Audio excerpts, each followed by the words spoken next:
সীমান্তে অবৈধ পারাপার, জাল টাকার কারবার ও অস্ত্র চোরাচালান সবসময় বড় উদ্বেগের কারণ।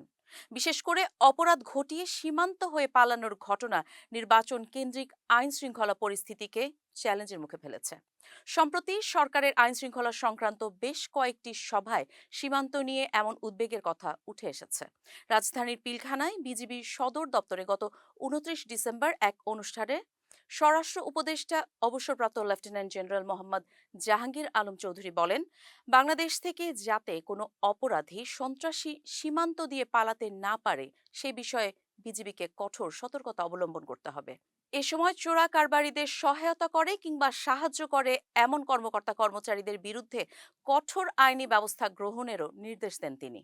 জাতীয় নির্বাচনকে সামনে রেখে সীমান্তবর্তী 27টি জেলায় অবৈধভাবে সীমান্ত পারাপারে জড়িত ব্যক্তিদের তালিকা করেছে পুলিশ।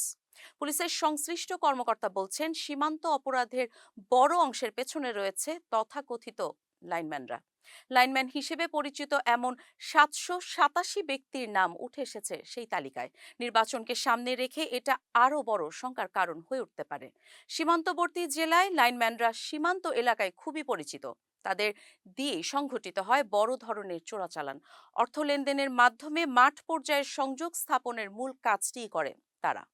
কাজেই জাতীয় নির্বাচন সামনে রেখে সীমান্তবর্তী জেলাগুলোতে বিশেষভাবে নজরদারি ও লাইনম্যানদের গ্রেপ্তারে অভিযান জোরদারের নির্দেশনা দিয়েছে পুলিশ সদর দপ্তর। অপরাধ বিশেষজ্ঞরা বলছেন, সীমান্ত দিয়ে অবৈধ পারাপার ও চোরা কারবার সবসময় ঝুঁকিপূর্ণ। নির্বাচনকে সামনে রেখে এটা আরও বড় শঙ্কার কারণ হয়ে উঠতে পারে। ইনকিলাব মঞ্চের মুখপাত্র শহীদ শরীফ ওসমান হাদিকে হত্যাকাণ্ডের প্রধান আসামি ফয়সাল করিম মাসুদ ও তার সহযোগী আলমগীর শেখ ভারতে পালিয়েছেন বলে জানিয়েছে ঢাকা মহানগর পুলিশ। পুলিশ সদর দপ্তরের একটি সূত্র জানিয়েছে, নির্বাচনের আগে গুপ্ত হত্যা ও সহিংসতায় জড়িয়ে কেউ কেউ দেশ ত্যাগের চেষ্টা করতে পারেন, তাদের কাছে এমন গোয়েন্দা তথ্য রয়েছে। পাশাপাশি অবৈধ পথে অস্ত্র চোরাচালানের আশঙ্কাও করছে তারা।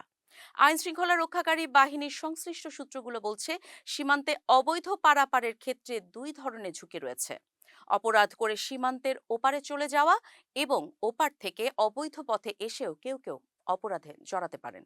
সম্প্রতি ওসমান হাদি হত্যাকাণ্ড সহ দেশের বেশ কয়েকটি অপরাধের ঘটনায় 7.65 ক্যালিবারের অস্ত্র ব্যবহার করা হয়েছে বলে জানিয়েছে সিআইডি। পুলিশ বলছে, এই ধরনের বুলেট দেশে অপ্রচলিত।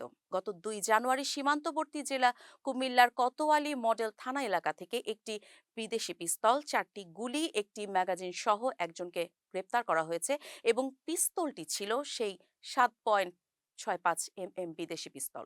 ধারণা করা হচ্ছে, অবৈধ পথে নতুন কিছু অস্ত্র ও বুলেট দেশে ঢুকছে, যা নিরাপত্তার জন্য চরম ঝুঁকি তৈরি করছে। সব মিলিয়ে নির্বাচন যত ঘনিয়ে আসছে ততই বাড়ছে সীমান্ত কেন্দ্রিক ঝুঁকি, জাল টাকা, অস্ত্র চোরাচালান আর অপরাধীদের পালিয়ে যাওয়ার শঙ্কা। আইন শৃঙ্খলা রক্ষাকারী বাহিনীর সর্বোচ্চ সতর্কতায় থাকলেও প্রশ্ন থেকে যায়, এই ফাঁকফোকর বন্ধ করা যাবে তো? সুষ্ঠু ও নিরাপদ নির্বাচন নিশ্চিত করতে সীমান্ত এখন সবচেয়ে বড় পরীক্ষার মুখে। নির্বাচনের আগে এই সীমান্তই কি হয়ে উঠবে সবচেয়ে বড় চ্যালেঞ্জ? সেদিকেই তাকিয়ে দেশবাসী।